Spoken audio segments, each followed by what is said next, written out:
Ayam mahal. Udah mati. Okey betul time tu. Ada? Okey, senang. Lepas molasses, kalau nak tambah bagi kuat lagi pun Yakult.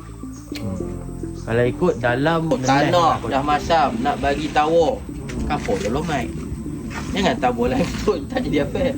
Sampai ke sudah tak tawar-tawar tanah tu, tak boleh menanam sayur. Bersama saya dan juga wakil Kitchen Garden Batu 10K adalah Ustaz Faizal, wakil daripada pihak Majlis Agama Islam dan Adat Resam Melayu Pahang, MUIP.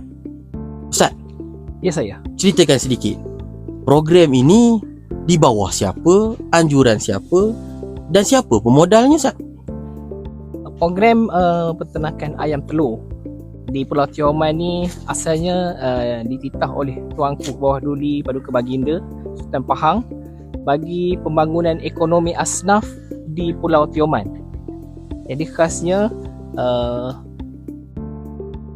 peternakan ayam penelur ni di bawah Majlis Agama Islam dan Adat Resam Melayu Pahang dan diurus tadbir oleh unit pembangunan asnaf bagi membangunkan ekonomi asnaf khususnya di Pulau Tioman bagi apa yang dititahkanlah oleh tuanku.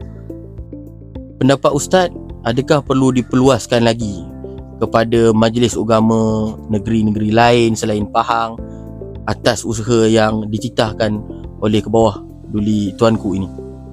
Saya rasa ianya satu projek yang bagus.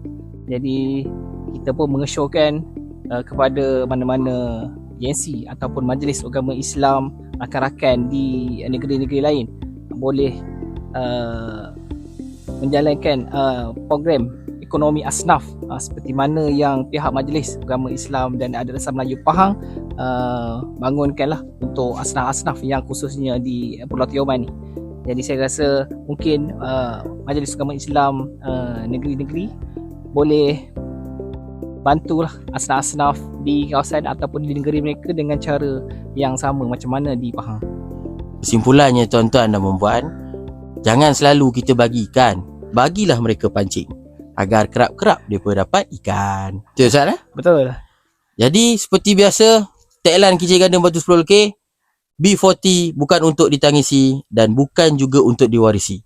Kita kena roja. Bak kata si Fu Hamdan, kalau orang selalu diberikan tongkat, lama-lama dia lupa cara nak berlari dan berjalan. Assalamualaikum.